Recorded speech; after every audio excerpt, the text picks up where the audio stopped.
independência do Brasil. Um pacto para libertar o Brasil dos ideais abolicionistas da Europa.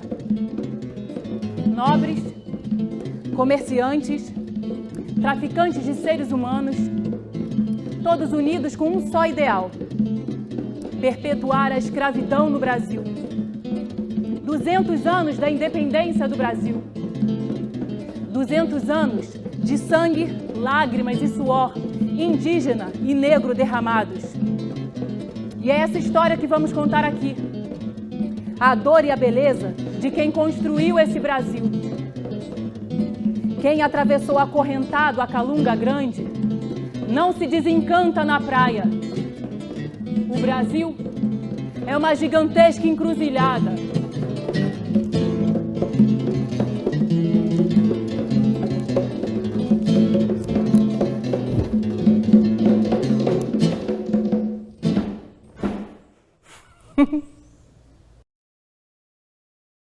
A história de Paraty, ela começa no Morro do Forte, né? Quando os bandeirantes chegaram em Paraty, eles viram que o Morro do Forte era uma região bem segura, né? Haja vista a formação alta, né? Então tem uma boa visão para os lados, né? E próximo do mar também. Então, assim, o início da ocupação em Paraty, né? Ela começou nesses arredores do forte, né? E isso se deu até o século XVII, 1634. E eles pedem para ocupar a Baixada, que é onde é a Praça da Matriz. Porém, do Rio Perequiaçu até o Rio Mateus Nunes, né? Que na época chamava Rio Patitiba, essa porção de terra, chamada de Sesmaria, pertencia a uma portuguesa chamada Maria Jácome de Melo. E eles requereram a ela esse espaço e ela cedeu mediante a duas exigências, né? A primeira é que se mudasse o santo padroeiro. Até então, o santo padroeiro da vila era São Roque, né? Então, é bem provável que Paraty foi fundado no dia 16 de agosto, que é dia de São Roque, né? A gente não sabe o ano, mas flutua entre 1580 e 1600, né? E aí ela pede para mudar o santo padroeiro para Nossa Senhora dos Remédios, que ela era devota de Nossa Senhora dos Remédios, e ao mesmo tempo que não se molestasse os índios guaianazes. Então é bem provável também que na região da Praça da Matriz era onde tinha um assentamento indígena, né? Até pela proximidade do mar, é uma foz de rio, né? Talvez até o topônimo Paraty, né? Que quer dizer lugar que chove ou lugar que tem dilúvio, né? Porque Pará é grande mar, né? E Ia é água, né? Então é como se fosse uma redundância de água, né?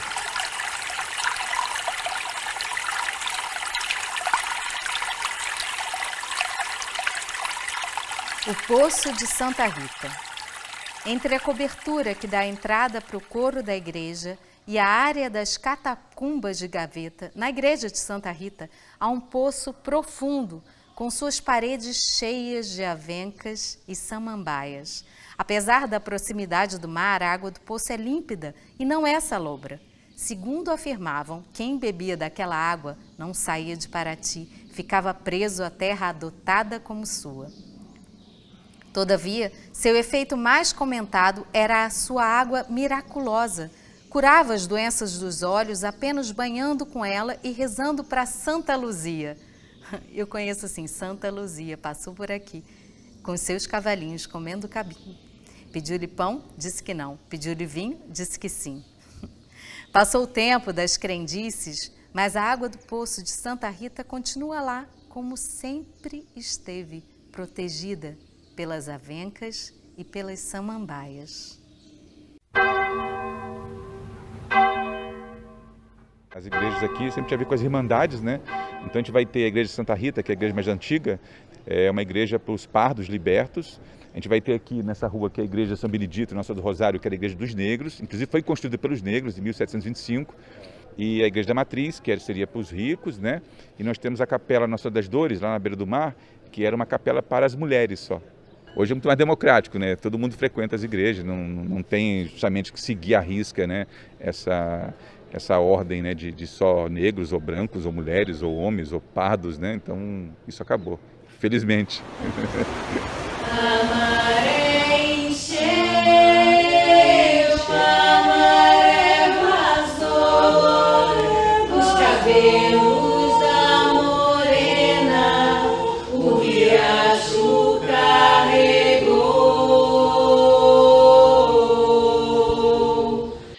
interessante contar que esse trecho acabou levando o nome de Caminho do Ouro porque escoou muito ouro e foi uma riqueza muito marcante para a história do país. Mas antes de passar o ouro por aqui, essa era uma região, na história que foi encontrada até hoje, de 1596, uma expedição subindo essa serra para iniciar a ocupação do interior do que hoje é o Brasil e pela busca de metais preciosos. E essa expedição tinha, além de portugueses, indígenas. Aí, depois que eles começaram a subir esse caminho no final do século XVI, eles não pararam mais. Sobe-se por esse caminho durante o século XVII inteiro. No final do século XVII, encontra o ouro nas minas.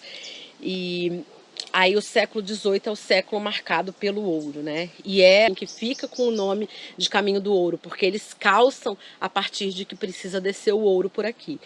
Nessa linha do tempo que eu estou fazendo, que é o século XVII, é o século onde começa a produção de cana-de-açúcar, né, no Brasil.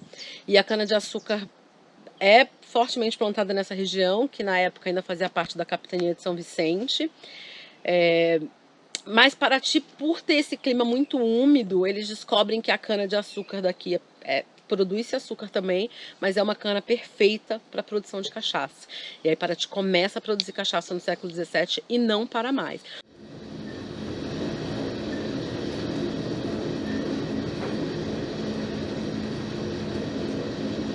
E a história da minha família com a cachaça, desde basicamente de quando foi criada a Paraty, né? A minha família tem registros que faz desde 1803, então é algo que vem sido passado de pai para filho, até chegar na minha geração, que sou a quinta.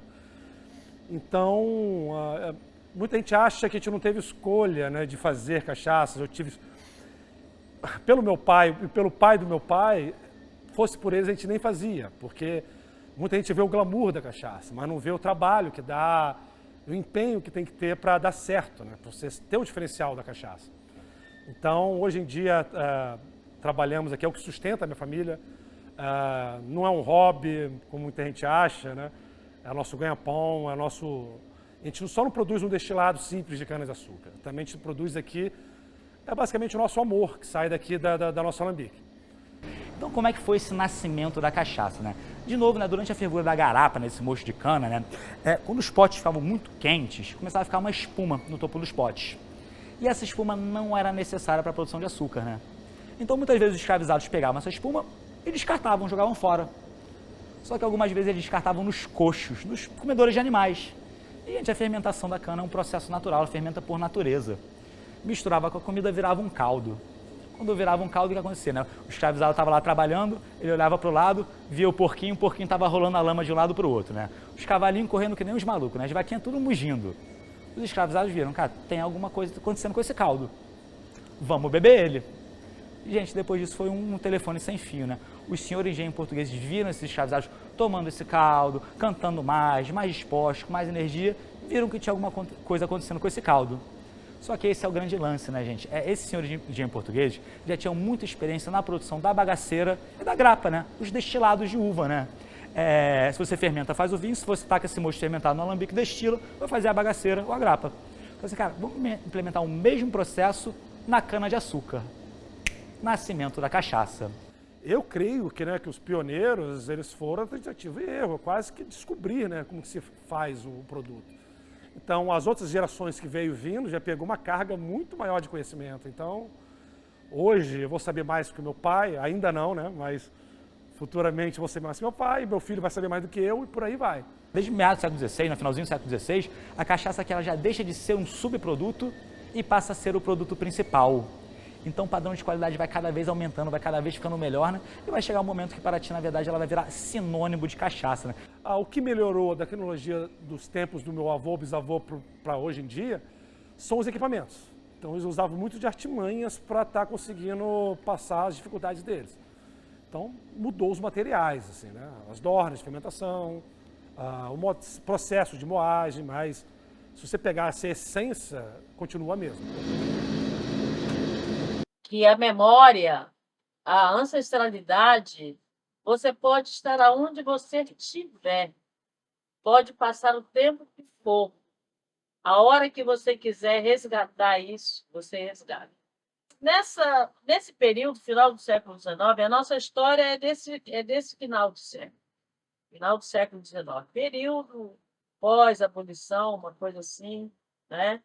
E os fazendeiros foram embora, graças a Deus, né? A gente fala aqui com Deus e as pulgas, muita pulga, por sinal. Em 94 foi criada a AMOP, Associação de Moradores do Quilombo do Campim da Independência, com esse objetivo de titular e salvaguardar o território, né? É tanto que o nosso território não está no nosso nome, está no nome da associação. Todos os 287 hectares de terra foi o que a gente conseguiu titular na época. A gente vai organizar a nossa comunidade para que, caso o turismo não seja mais o vetor, a gente esteja organizado. Então, a gente criou uma cadeia, né, de atividades agroecológicas.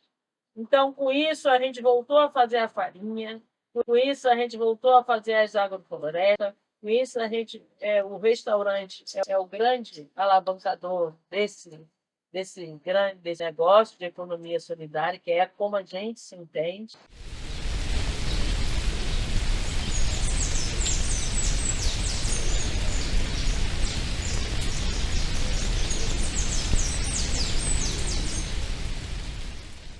Semente faladeira e viajante. Mas não qualquer viagem, dessas pelo ar, como algumas sementes aladas fazem. A semente da melancia chegou até aqui pelo mar. Em navios que carregavam gente do meu povo, que foi arrancada de seus lares, de suas famílias, de suas vidas, sem nem saber para onde estavam sendo levadas. E junto estavam as sementes. Algumas bem pequenas, discretas, leves, bem fáceis de serem escondidas. Eu vim de lá, pequenininha. Mas eu vim de lá, pequenininho. Semente é presente, passado e futuro.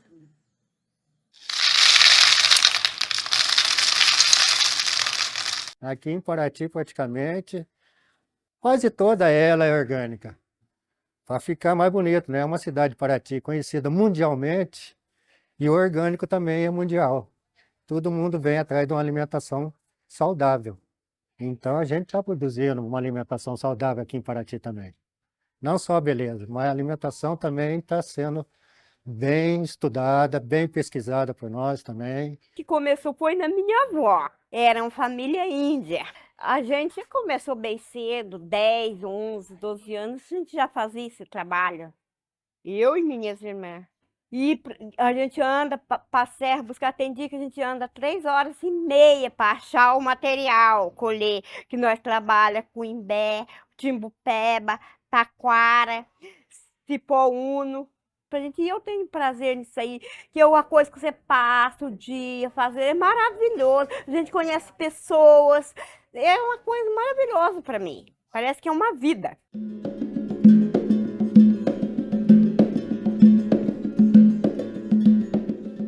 E a gente coloca como primordial, né, desse turismo de base comunitária a nossa contação de história. Né? É isso que a gente quer que o turista, qualquer pessoa que chegue aqui, nos conheçam através da nossa história contada pelos mais velhos. Vocês imaginam, isso aqui é um lugar de natureza, mas se não tiver o histórico, você não entende um lugar como esse, né? A roseira brotou, deu flores, anunciando uma nova estação. O inverno foi causticante, enfim primavera surgiu, trazendo a renovação. Vamos renovar e viver cada momento com os tais ensinamentos que cada ciclo nos traz. Não há mal que sempre dure, o inverno um dia vai, e a esperança caminhante floresce cada vez mais. A roseira brotou, deu flores, anunciando uma nova estação.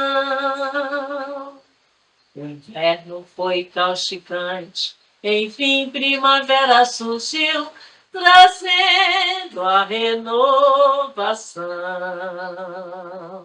Trazendo a renovação. Trazendo a renovação.